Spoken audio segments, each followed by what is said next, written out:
지난 송구 영신 예배 때에 과거의 것들은 우리가 감사함으로 여기고 미래의 것들은 우리가 기쁨으로 받아들이고 현재의 수많은 선택과 결정 앞에서는 쉬지 말고 기도하자, 그렇게 말씀을 전했던 기억이 납니다.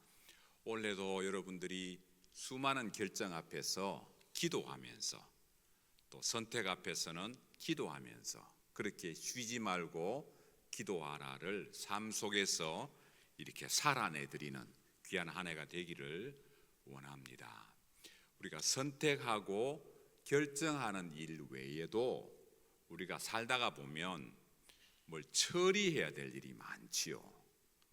뭐 이렇게 세금 관련도 있고 재정 관련, 뭐 모기지, 또 사업에, 또 직장에, 또 가정에, 또 자녀들을 위해서 뭐 여러 우리가 참 처리해야 되는 일들이 많습니다. 그죠?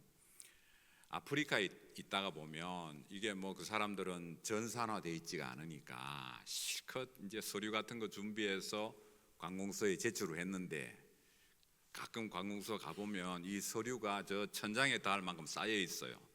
저 서류를 어떻게 찾지 싶어요.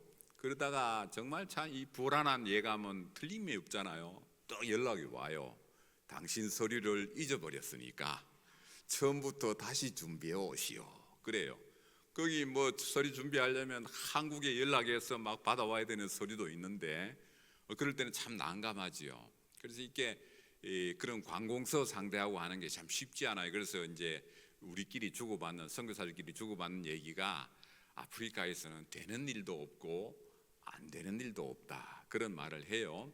그러면서 이제 저도 처음에 갔을 때 선배 선교사님이 하신 얘기가 아프리카에서는 하루에 한 가지만 하면 되니까 한 가지 이상 하려고 하면 스트레스 받으니까 한 가지만 그냥 한다, 그렇게 생각하세요. 그렇게 말씀하셨던 기억이 나요. 저도 이제 뒤에 오는 신임 선교사들에게 그렇게 오리엔테이션 했던 기억이 납니다. 하루에 한 가지만 처리합시다, 그렇게 생각해야 됩니다, 그랬는데요. 우리도 올해 2025년을 맞이해서 여러 일들을 많이 처리해야 되고 일들이 쌓여 있고 그럴 텐데요. 찰스 훈멜이라는 분이 저 시카고에 있는 휘튼 대학이라고 하는 유명한 대학에서 성서 문헌학이라는 것을 전공하시고 인터버시티 펠로십이라고 하는 IVF라고 하는 유명한 이제 기독교 지성인들이 모인, 주로 이제 대학생들도 많이 가입해 있는데요. 그런 동아리의 총재를 오랫동안 하셨던 유명한 이제 분이 계십니다. 이분이 쓴 1967년도에 쓴 책 가운데 Tyranny of the Urgent라는 그런 책이 있어요. 긴급한 일의 횡포, 그런 책입니다. 한국말로도 나오고 그렇게 했는데요. 굉장히 많이 읽혀졌습니다. 이분이 우리가 닥치는 수많은 일들을 분석을 했어요. 두 가지 기준을 가지고 분석을 했어요. 첫 번째 기준은 중요한 일, 이게 중요하냐 중요하지 않느냐라는 기준으로 분석을 하고, 두 번째 기준은 이게 급한 일이냐 급하지 않는 일이냐, 이렇게 또 분석을 했어요. 그렇게 해서 한 4개 정도로 카테고리를 만들었어요. 첫 번째 카테고리는 뭐냐 하면 중요하면서도 급한 일, 요게 있다. 요게 첫 번째 카테고리다. 그러면서 이분이 이제 분석한 그 일의 종류 가운데 보면 자연재해, 천재지변, 그런 것들을 우리가 대비하고 방비하는 그런 것들은 중요하면서도 급한 일이다. 요거는 빨리 해야 된다, 그렇게 얘기하셨어요. 우리가 아이를 기르다가 보면 애가 이제 뭐 애는 우는 게 말하는 거니까 이제 뭐 배고파도 울고 뭐 불편해도 울고 그렇게 하는데 애 울음소리가 심상치 않아요. 그걸 뭐 우유를 줘도 울고 잠자리를 봐줘도 울고, 그럴 때는 지금 울음소리가 심상치 않다는 걸 알고 빨리 처리를 해야 되잖아요. 뭐가 지금 불편한 거예요, 아프다든지. 그런 것들도 역시 중요하면서도 급한 일이다. 그런 것들은 빨리 처리해야 된다, 그렇게 했어요. 그 다음에 이 기간이 정해져 있는, 기간이 제한되어 있는 회의나 그런 일들, 그런 것들은 빨리 처리해야 된다.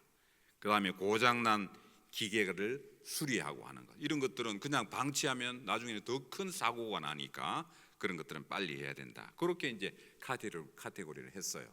두 번째 카테고리는 뭐냐 하면 중요하지만 급하지 않는 것이 있답니다. 그 예를 들면 우리 운동하는 거 있잖아요. 건강을 위해서 자기 운동하는 거, 이것은 급하게 처리할 수는 없어요. 하루아침에 될 수는 없어요. 그렇지만 중요한 일이잖아요. 그래서 꾸준히 하는 게 중요하다. 그래서 그렇게 두 번째 카테고리를 만들었어요. 공부하는 것도 마찬가지지요. 우닥닥 뭐 이렇게 공부를 할 수가 없잖아요. 그러니까 공부도 꾸준히 중요하잖아요. 그런데 급하게 처리할 수는 없어요. 그런 것들. 제가 이거 보다 보니까 자동차를 관리하는 것도 여기에 들어가겠다 싶어요. 자동차를 평소에 엔진 오일이라든지 평소에 점검을 잘 이렇게 해놓으면 급한 일을 우리가 피할 수 있잖아요. 그러니까 중요한 그런 일들이 되겠지요. 세 번째 카테고리는 뭐냐면 중요하지는 않지만 급한 일이 있답니다. 그런 거는 어떤 게 있냐면 별로 중요하지 않는 우편물 처리, 또 별로 중요하지 않는 회의나 그런 모임들, 이런 것도 있고요. 그 다음에 별로 중요하지 않는 접대나 교제도 있답니다. 또 갑자기 누가 방문한다는 것, 이런 것들은 뭐 중요하지 않지만 그러나 급하게 처리해야 되는 것들, 뭐 그런 것들이 있고요. 네 번째는 중요하지도 않고 급하지도 않는 일.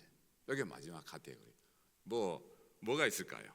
수다 떠는 거죠. 수다 떠는 거. 한 2시간 전화하고 끊으면서 우리 그 중요한 얘기는 다음에 만나서 하기로 하고, 오늘은 이 정도 이렇게 전화하는 거, 수다하는 거. 그 다음에 TV 보면서 이렇게 드라마 보는 거, 영화 보는 거, 이런 거는 중요하지도 않고 급하지도 않다.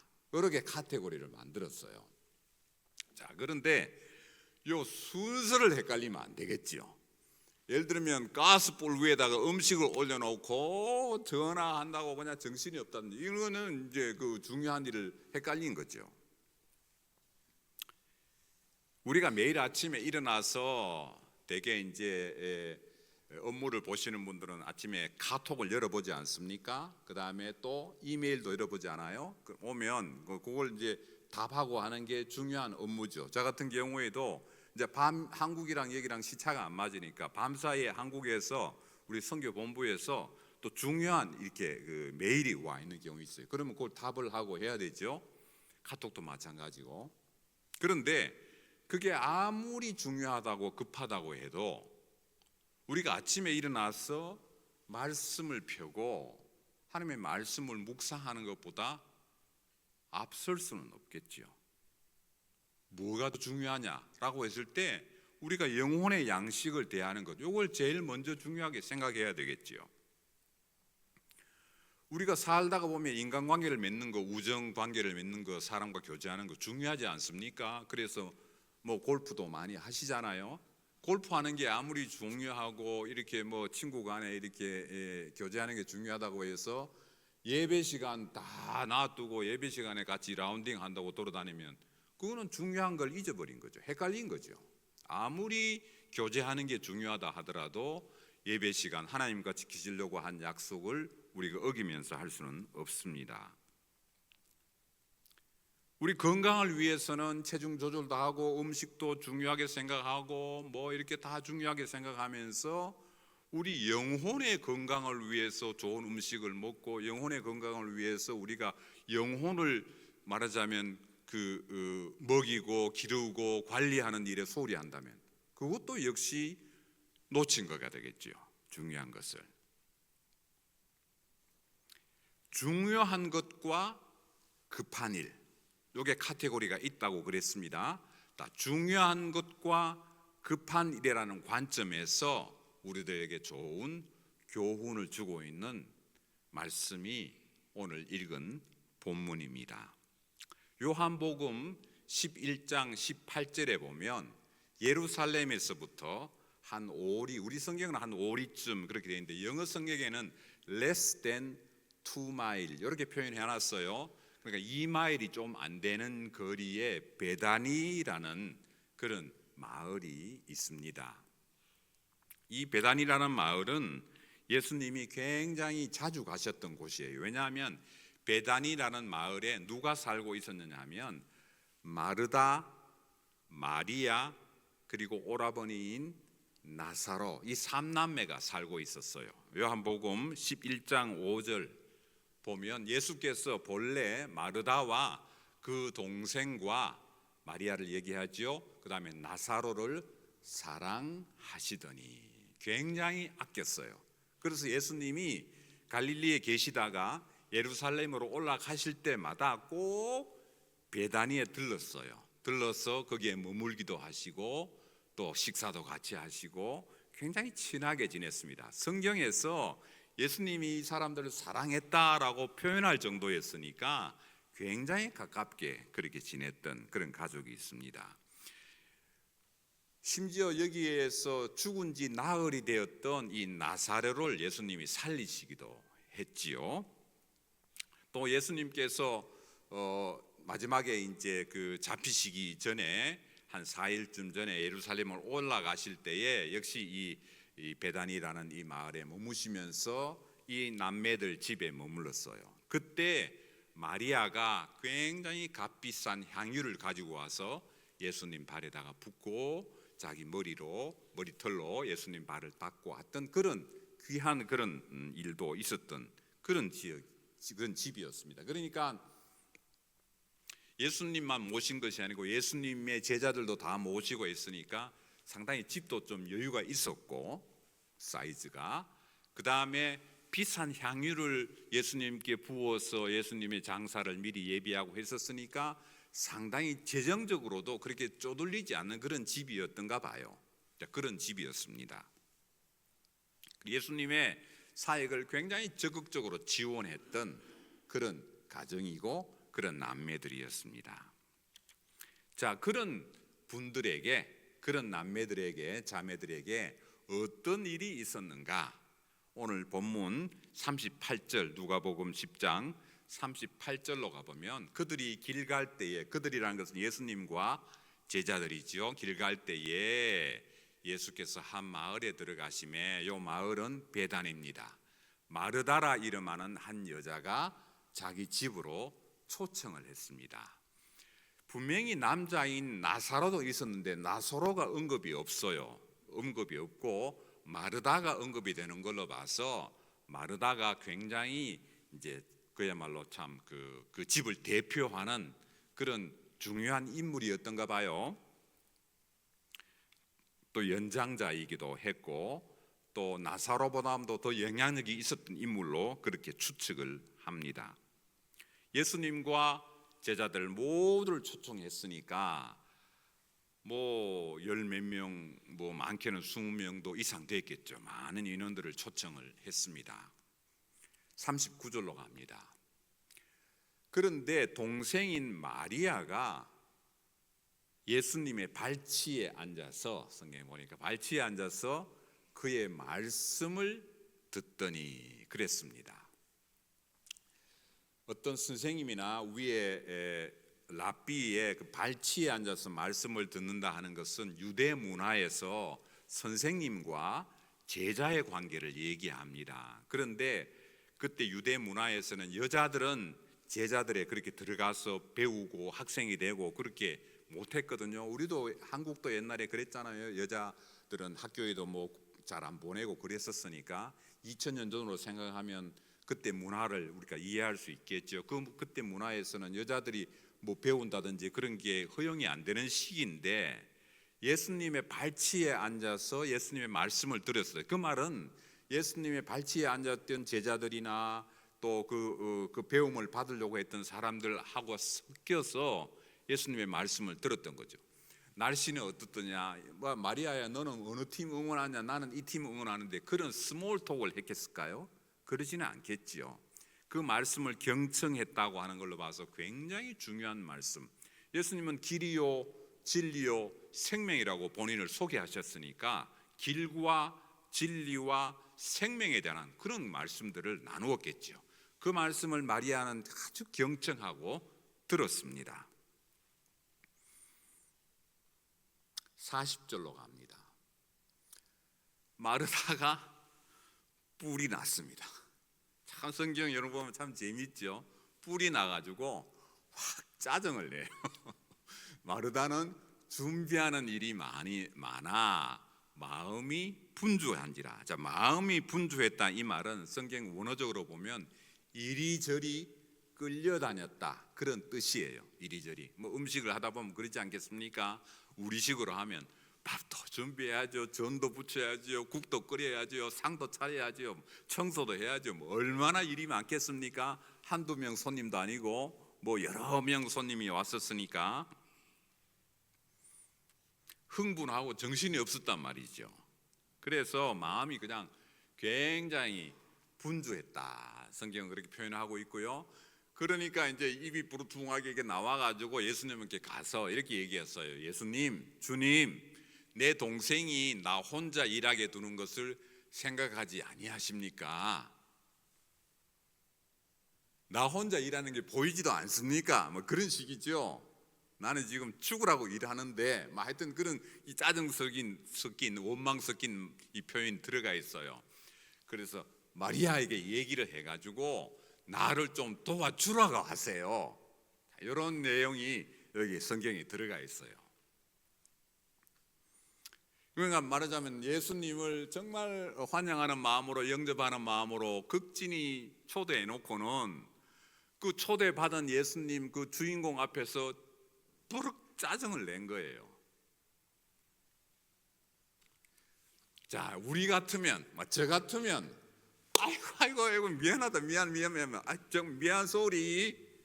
이게 내 지금 네가 일하는 걸 내가 깜빡했다. 마리아야, 뭘 하고 있냐? 언니 좀 도와야지, 빨리 가서.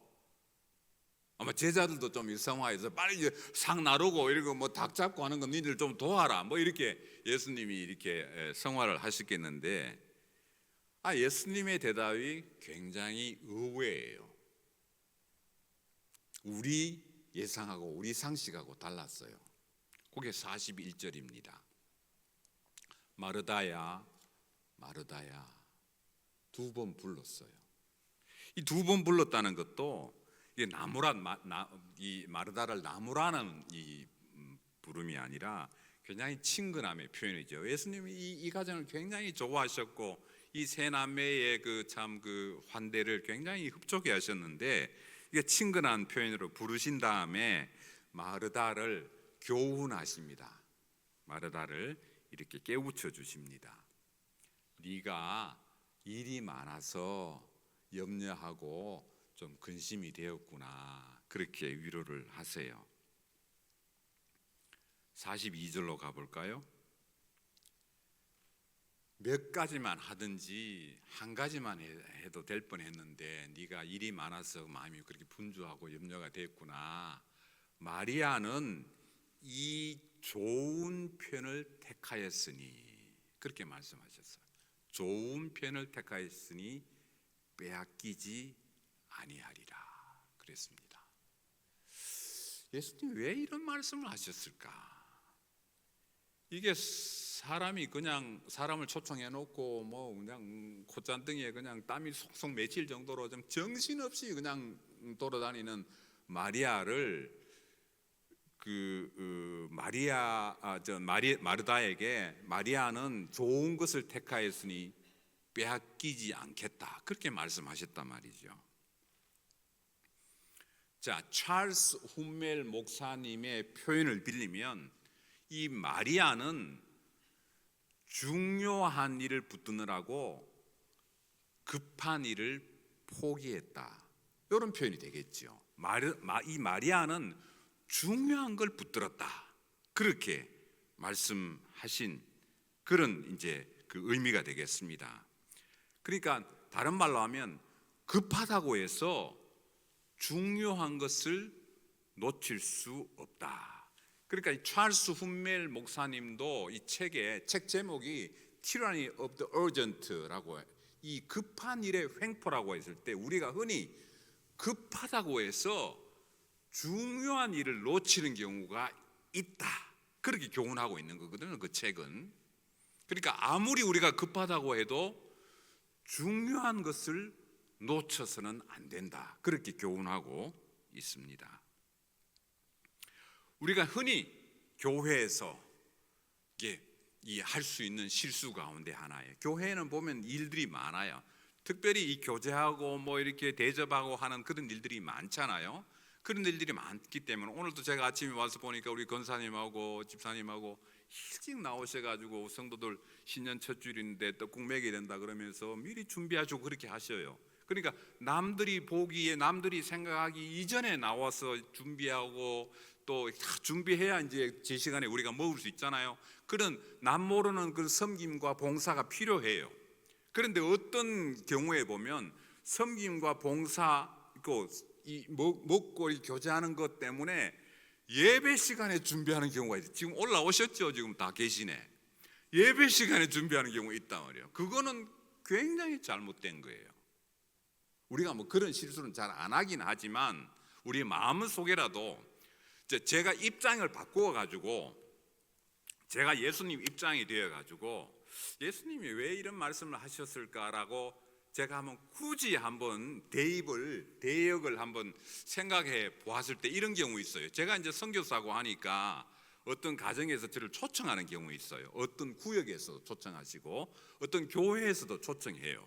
그럼 제가 어떤 구역이나 이 가정에게 초청을 받아서 가서 선교사님 아프리카 계시면서 뭐가 제일 힘들었습니까? 우리가 미국에 살면서 어떻게 선교에 동참할 수 있죠? 선교사님 생각하시기에 우리 이 미국에 직장 생활하고 뭐 여러 가지 분주하게 뭐 모기지도 갚아야 되고 하는 이런 일들에 엮여 있는데 우리가 어떻게 선교에 좀 동참할 수 있겠습니까?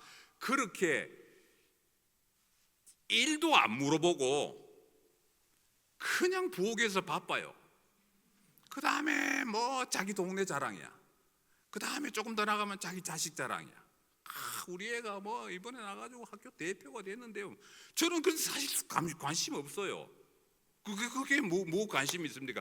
어떻게든 내가 선교사로 여기 왔으면 선교를 함께 참 이 말씀을 서로 나누고 선교에 대해서 머리를 맞대고 고민하고 좀 이렇게 그런 걸 기대하고 가거든요. 그런 걸 기대하고 저는 방문했는데 그쪽에서는 1도 관심 없어요. 선교에 대해서는. 선교에 선자도 안 꺼내요. 예수님이 아마 그런 입장이 아니었을까 싶어요. 예수님은 지난번에 우리 마태복음 4장, 요한복음 4장 공부에 내 양식은, 그러면서 예수님의 양식은 아버지께서 나를 보내신 그 일을 감당하는 그 일을 남에 있어서는 나는 안 먹어도 배부르다 그렇게 말씀하셨잖아요. 예수님은 먹고 뭐 이거 하는 거기에 지금 관심이 있는 게 아니라 하나님 나라의 확장을 위해서 예수님의 그 참 사명을 짧은 이 3년의 공생의 기간 동안 이루시기 위해서 모든 관심과 사명과 소명을 거기에 집중하고 있는데 불러놓고 자기들끼리 바쁘고 막 사치기 사서 그걸 바쁘고 하면 뭐 하냐고요. 뭐 저는 사실 그럴 때는 조금 이렇게 좀 이게 짜증 같은 게 나기도 해요. 이 사람들이 나를 불러놓고 좀 궁금한 거 좀 이렇게 좀 하나님의 뜻을 이루기 위해서 좀 묻고 대답하고 뭐 이렇게 좀 머리를 맞대고 하는 그게 있어야 되는데 내가 사실 뭐 아이고 선교사님이 바다도 없는 그 아프리카에서 오셔가지고 우리 오늘 생선을 준비했습니다.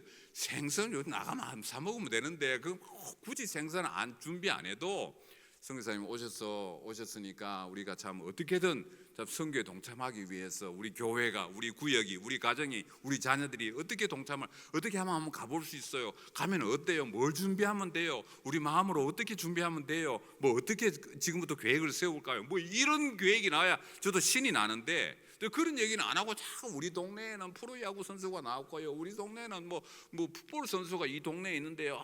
우리 동네 아주 그런 동네 자랑이나 하고 학군 자랑이나 하고 애 학교 가는 자랑이나 하고 있으면 제 입장에서는 그게 뭐 제가 뭐 표정을 할 수는 없지만 별로 이제 신이 안 나는, 흥이 안 나는 그런 상황이 되었지 않을까. 예수님도 그런 심정이 아니었을까 싶어요. 그러니까 우리가 세상을 살다가 급한 것 때문에 중요한 것을 놓치고 있지는 않나. 교회 섬기고 교회를 담당하고 뭐 직분을 감당하고 하는 거 중요해요. 그런데 더 중요한 것은 하나님의 말씀 앞에 오는 거죠. 더 중요한 것은 하나님의 예배 앞에 진실하게 서는 거죠. 예배를 가장 중요한 가치로 생각하고 하나님을 만난 시간을 가장 귀하게 생각하고 옷도 단정하게 입고 정말 참 하나님 앞에 나오는 그런 모습으로 나와 있는지, 그게 더 중요한 거 아니겠습니까?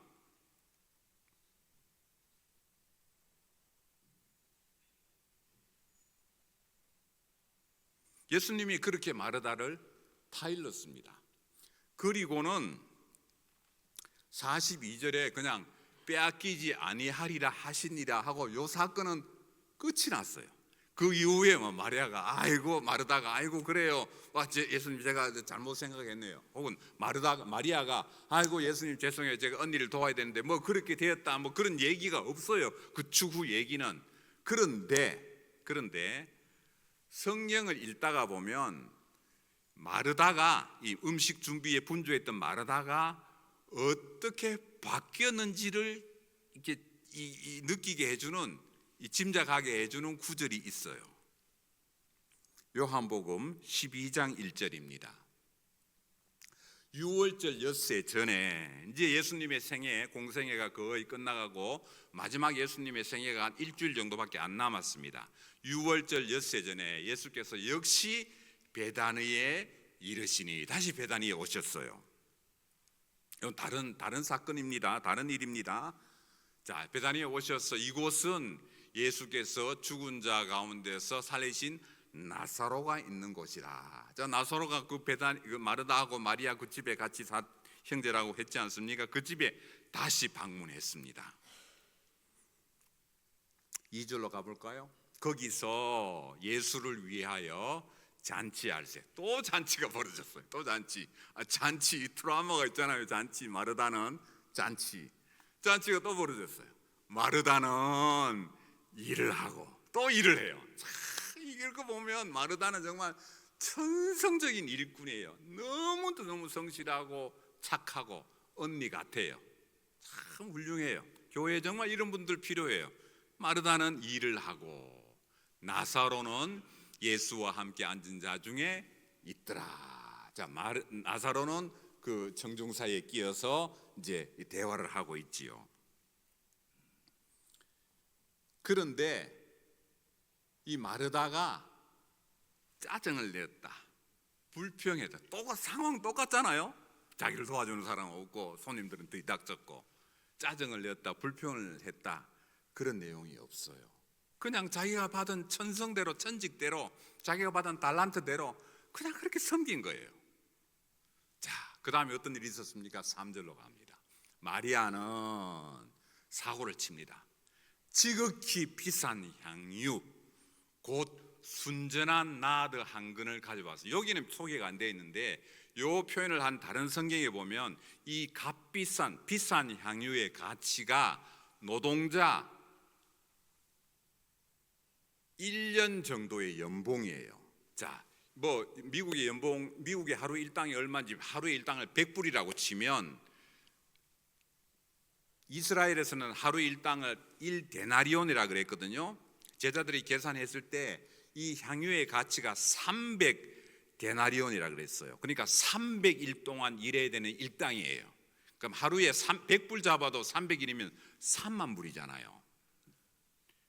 짧게 잡아도, 적게 잡아도 3만 불 정도 되는 그 향유를 부어가지고 예수님 발에 붓고 자기 머리털로 발을 닦았다 그랬습니다. 아주 극존경, 그 존경의 표현이지요. 내 향유 냄새가 온 집에 가득하였다 그랬습니다. 노동자 1년 연봉을 그냥 쏟아부은 거예요, 예수님 발에.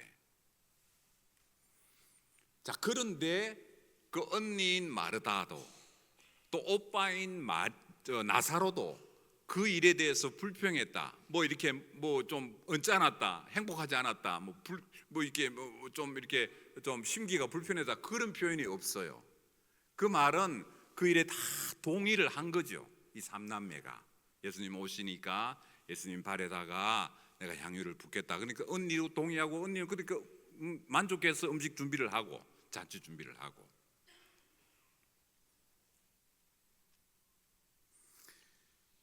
마리아가 그렇게 했을 때 예수님이 그 마리아의 행동을 굉장히 칭찬했어요. 그때 제자들이 막 분기 땡천해가지고 그 비싼 양유를 팔아가지고 불쌍한 사람 도우면 되는데 이렇게 지금 낭비했다 그렇게 얘기할 때 예수님이 그 제자들 나무랬어요. 그렇게 하지 마라. 마리아는 지금 나의 장사, 나의 장례를 준비하고 있다. 그렇게 예수님 마리아를 칭찬했어요. 마리아가 어떻게 이 예수님의 장례를 준비하게 됐을까요?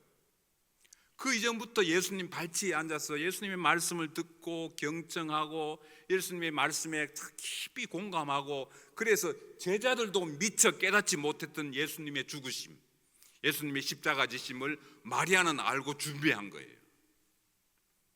마리아는 말하자면 중요한 걸 붙드는 거죠.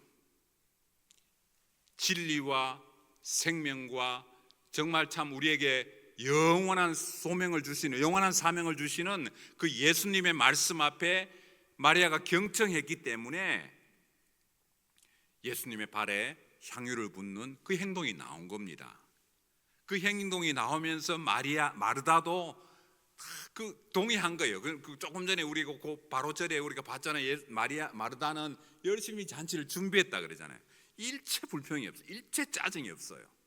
그냥 자기가 받은 달란트대로, 직분대로 열심히 잔치 준비하고, 나사로는 가서 열심히 말씀 듣고, 마리아는 향유를 붓고, 이런 아름다운 모양으로 예수님의 마지막 그 참 한 주를 준비한 겁니다. 7절에 가면요, 예수께서 이르시되 그를 가만 두어 나의 장례할 날을 위해서 그것을 간직하게 하라. 예수님은 이 마리아의 향유 부은 사건을 굉장히 존중했습니다. 가만히 두어라, 바다하지 말아라. 그건 귀한 일이다. 내 장례를 준비한 일이다. 여기에 있는 제자들도 준비하지 못했던 일이다. 그 누구도 준비하지 못했던 일을 마리아가 하고 있다. 그 마리아가 그 일을 준비하게끔 마르다는 조용히 그 일을 겸손하게 섬긴 거죠. 마르다는 주님과의 대화와 만남을 통해서 봉사의 참된 의미를 깨닫습니다. 봉사하는 거 중요한데 이 봉사는 주님의 말씀과 연결되어야 한다. 이 봉사는 주님이 사람 살리고 영혼을 살리고 생명을 살리는 그 일과 연결되어야 된다 하는 것을 깨달은 거죠. 그래서 요한복음 12장에 와서는 마리다는 그저 묵묵하게 불평 없이 짜증 없이 감사함으로 그 직을 감당했습니다. 우리 교회에서 하는 모든 일들은 그렇습니다.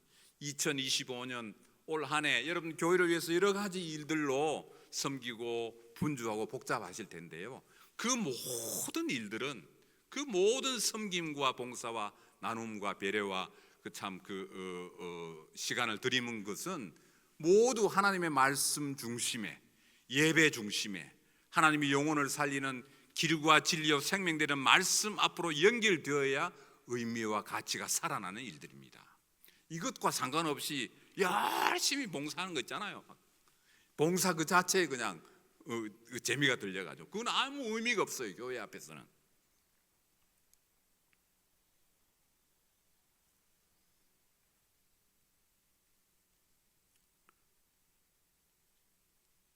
그것을 맹목적 행동주의라 그렇게 이름을 붙였어요. 어떤 분은 맹목적 행동주의, 어떤 분은 그런 분이 있어요. 열심히 봉사하는 그 자체가 너무 재밌어.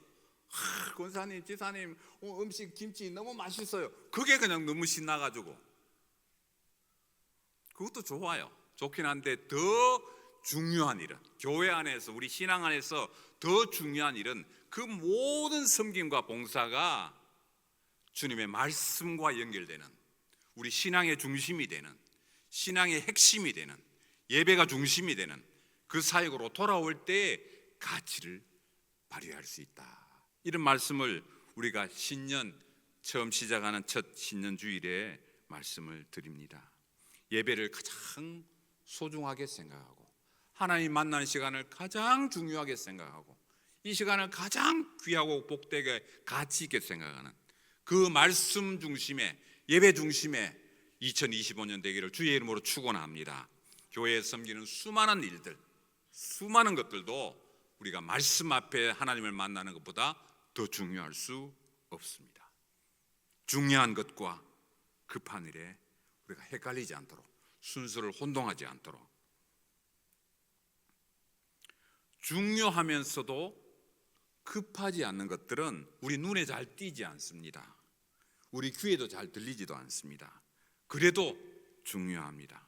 우리가 건강을 위해서 매일 운동하고 음식도 챙기고 영양제도 먹고 이렇게 하는 것은 급하지는 않지만 중요하게 생각하기 때문에 우리가 그 일을 하는 것 아니겠습니까? 마찬가지로 우리 영혼을 돌보는 일도 급하게 처리할 게 아니라 중요하게 생각해서 날마다 영혼의 양식이 되는 것들을 먹고 영혼에 도움이 되는 우리가 그런 방송, 그런 또 책들, 그런 경건서, 그런 또 암송도 하시면서 영혼을 살찌게 하는, 영혼의 건강을 돌보는 그런 2025년 한 해 되기를 주의 이름으로 축원합니다. 기도하겠습니다. 하나님 아버지, 감사합니다. 2025년 새해를 허락해 주시고 우리들에게 수많은 일들을 교회 안에서 또 가정에서 직장에서 일을 감당하게 하셨습니다. 급한 것 때문에 중요한 것을 놓치지 않도록, 급한 것 때문에 중요한 것을 간과하지 않도록, 급한 것 때문에 하나님 만나는 것, 예배를 우리 마음 속에, 삶 속에, 우리 생활 속에 중심으로 삼는 것에 소홀하지 않도록, 교회 일에 아무리 급하고 분주해도 하나님 만나는 시간을 가장 가치 있고 의미 있고 소중하게 생각하는 저희들 될 수 있도록 그렇게 붙들어 주십시오. 감사합니다. 예수님의 이름으로 기도하옵나이다. 아멘.